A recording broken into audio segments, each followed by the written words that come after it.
Hey guys, welcome to another Phoenix Suns broadcast. Well, once we found out we were doing the games in Orlando and we realized we didn't have access to the arena because of the renovation or ASU for our studio, we had to develop our own studio. We turned the historic building that's next to the arena into a studio.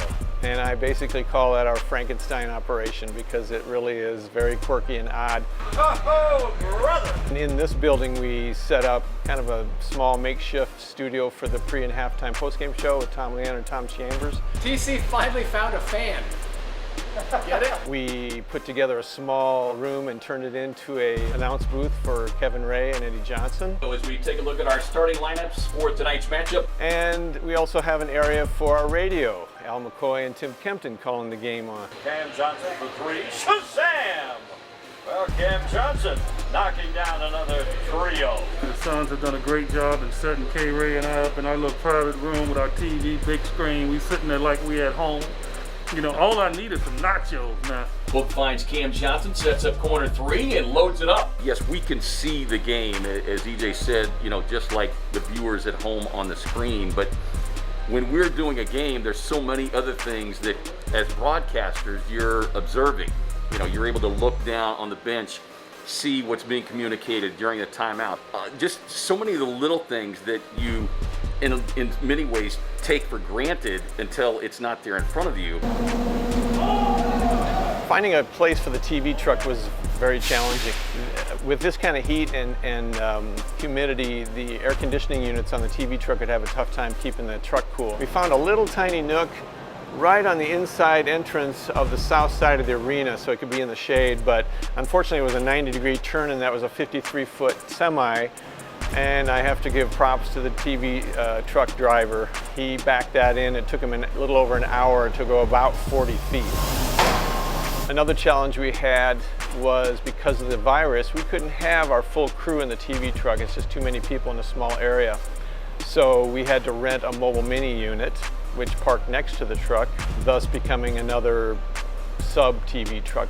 We had to run TV fiber and audio cables in a PVC pipe down Jackson Street, so a whole block down to this building here as our umbilical cord basically to the TV truck. That's great to have basketball back, and hopefully we get you back at some point too.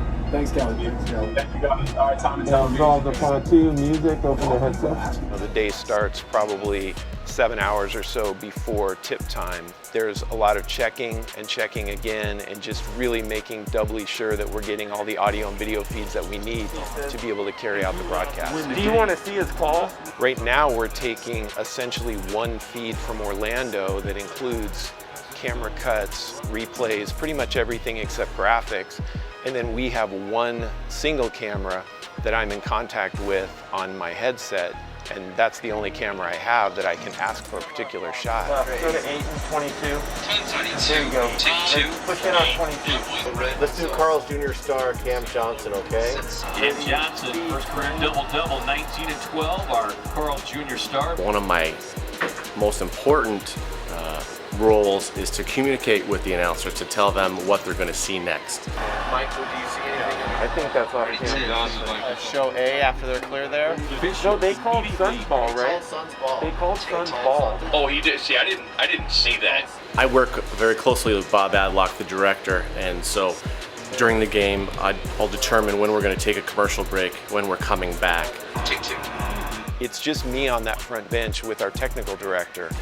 He's the one that sits in front of the switcher, and it has all the video inputs for the entire show, every camera source.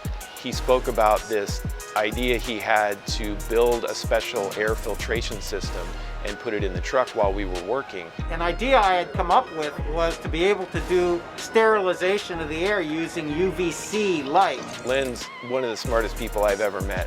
I've joked with him for years that he's been wasting his time in TV. He should be curing cancer or world hunger or something like that because he's that smart. So at 3 different points, the air is drawn in to the UV bath and it comes down this duct. And after it's all done, I have end caps built into the mounting so the UV doesn't escape anywhere in the truck. But it's eventually drawn down this makeshift duct into a HEPA filter.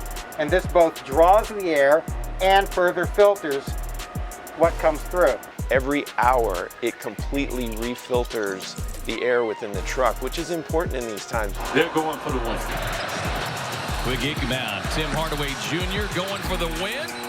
Will not get it. Yeah, Suns win. Ready to Suns in one of the most unlikely comeback victories of the season. We'll steal this one 117-115. And now stay tuned for Suns Live coverage with your hosts, Tom Leander and Tom Chambers. Phoenix Suns basketball. reveal that.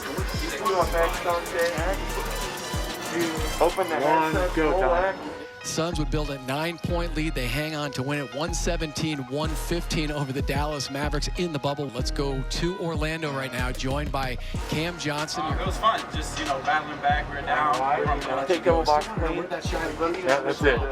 If the league does start back up in December, as has been discussed, I'd be very surprised if we're not doing a similar type broadcast. Most viruses that have affected this world has eventually gone away. And so we're hoping that's what happens. But until then, we're ready to do whatever we need to do. Tiffin Kaminsky. Closing billboard. Closing copy. Thanks so much for being with us, and so long.